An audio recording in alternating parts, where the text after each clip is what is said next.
হ্যাঁ, বাঘ থাকতো ওই জন্য বাবুর বাঘ। আমরা চলে এসেছি নতুন কন্টেন্ট নিয়ে।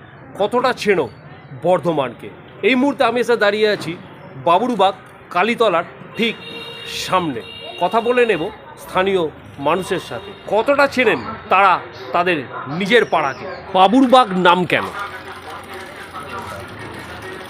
নাম করে যেটা আমি জানতে পারি, যেটা শুনেছি, যেটা হচ্ছে বাবুদের বাগান, সেই থেকে মানে বাবুদের বাগ, বাবুর বাগ বলে নাম। আপনি অনেকটা গেছেন। বাবুদের বাগান ছিল এটা, বাবুদের বাগান। সেটা হবে অত মানে কত বলতে হবে। আমার যতটুকু শোনা যে এখানে আগে বাবুদের বাগ ছিল, মানে বাবুরা সব বাস করত, সেই থেকে নাম হয়ে গেছে বাবুর বাগ। যেমন এসব আছে ভুবন বাবু, অলোক বাবু, এই জন্য বাবুর বাগ নাম কেন কিভাবে হলো বাবুর বাগ? ওইটা তো বলতে পারছি না। দাদা পারবেন? ভাই এটা তো এখনকার না, এটা রমনার বাগান, রাজার বাগান ছিল, রমনার বাগান। তো সে তখন থেকেই বাবুর বাগ, বাগ মানে আর রাজার সিগারেট বিক্রি করে। কোন বাবু? কোন বাবুর বাগ? বাবুর বাগ। হ্যাঁ, কোন বাবু? বাবুর নাম কি?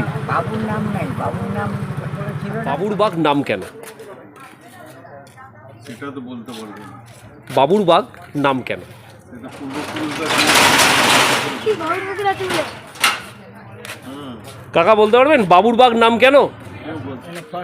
তারাবাগ, ফরেস্ট বাগান।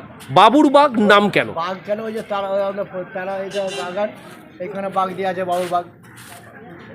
কেন বাঘ কেন বলা মুশকিল আছে।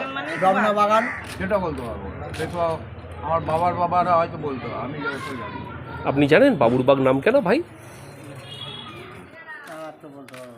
বাবুর বাগ, এখানে বাবুর বাগান ছিল, মানে আমাদের যে মহারাজা পুরোটাই ফরেস্ট এলাকা, একটা বাগান করেছিল, সেই জন্য বাবুর বাগ। কোন বাবু? নাম কি ওনার জানা আছে? আমাদের রাজা কি নাম ছিল গো? ঠিক, কিন্তু প্রপার মানে কেন জানি না। বাবুর বাগ এইটুকুই জানি। বলতে পারবে তুমি? বর্ধমান মহারাজ তেজচাঁদের পুত্র প্রতাপচাঁদ নিখোঁজ হয়ে যান কালনা থেকে। 14 বছর বাদে এক সন্ন্যাসী এসে দাবি করেন তিনি প্রতাপচাঁদ। সন্ন্যাসী এসে আশ্রয় নেন বাজে প্রতাপপুরে। সেই সন্ন্যাসী যাতে বর্ধমান রাজবাড়িতে আসতে না পারে, সেই জন্য এই অঞ্চলে বাবু পরাণচাঁদ কাপুর তার বাগান বাড়ির এই অঞ্চলের নাম বাবুর বাগ, অর্থাৎ বাবু পরাণচাঁদ কাপুরের বাগান।